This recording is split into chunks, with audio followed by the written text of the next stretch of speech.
किस वैज्ञानिक ने डीएनए का द्विकुंडली मॉडल दिया था, यानी डीएनए का डबल हेलिक्स मॉडल किसने दिया था? राइट आंसर हो जाएगा वाटसन एवं क्रिक ने। और कब दिया था? तो 1953 में दिया था। ये डेट आपको याद रखना है।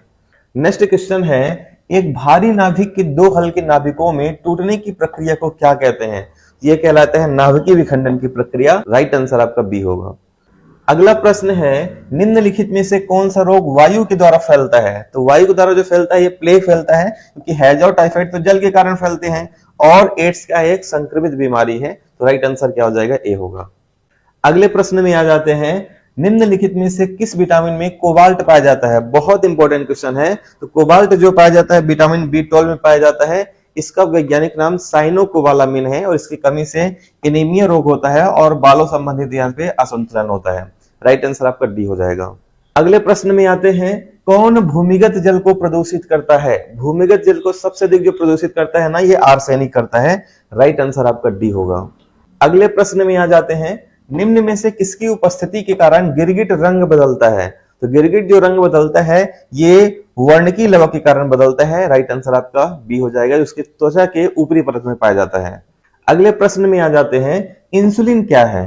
तो इंसुलिन क्या है? एक हार्मोन है जो कहाँ पाया जाता है? आपका अग्नाशय में पाया जाता है। इसकी खोज एफ बेटिंग ने की थी।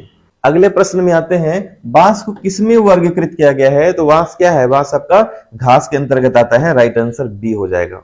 नेक्स्ट क्वेश्चन है, जैव विकास को सर्वप्रथम किसने समझाया था? यहाँ पे आपको समझना है कि जैव विकास को सबसे पहले जो समझाया था लैमार्क ने समझाया था, लेकिन इसका सिद्धांत सबसे पहले डार्विन ने दिया था। इसलिए जैव विकास का जनक किसे कहा जाता है? डार्विन को कहा जाता है। और जैव विकास होता क्या है? तो जीवों में क्रमिक विकास की प्रक्रिया को ही जैव विकास कहा जाता है। अगले प्रश्न में आते हैं, निम्न में से कौन सी गैस वायु को प्रदूषित नहीं करती है? तो वायु को जो प्रदूषित नहीं करती, ऑक्सीजन नहीं करता है, बाकी carbon dioxide, nitrogen, sulphur dioxide ये करते हैं। तो राइट आंसर आपका ए हो जाएगा। अगले प्रश्न में आ जाते हैं, ऑर्निथोलॉजी में किसका अध्ययन किया जाता है?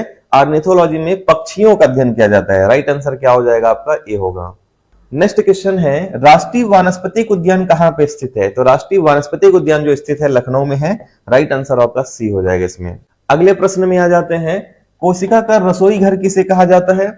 तो कोशिका का रसोई घर कहते हैं क्लोरोप्लास्ट को, क्योंकि ये प्रकाश संश्लेषण करने में मदद करता है। राइट आंसर आपका सी हो जाएगा।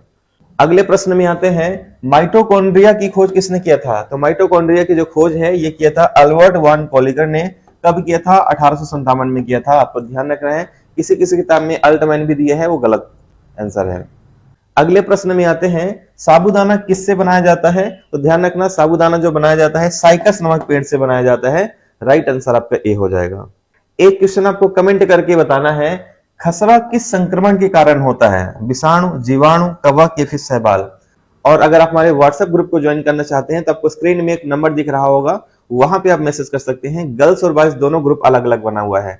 पीडीएफ और लाइव क्लास से रिलेटेड पूरी जानकारी आपको यहीं पे मिलेगी। साथ ही अगर आप हमारे मेंटरशिप प्रोग्राम को ज्वाइन करना चाहते हैं तब भी आप हमें इसी नंबर पे मैसेज कर सकते हैं। मिलते हैं नेक्स्ट वीडियो में, तब तक के लिए धन्यवाद। जय हिंद।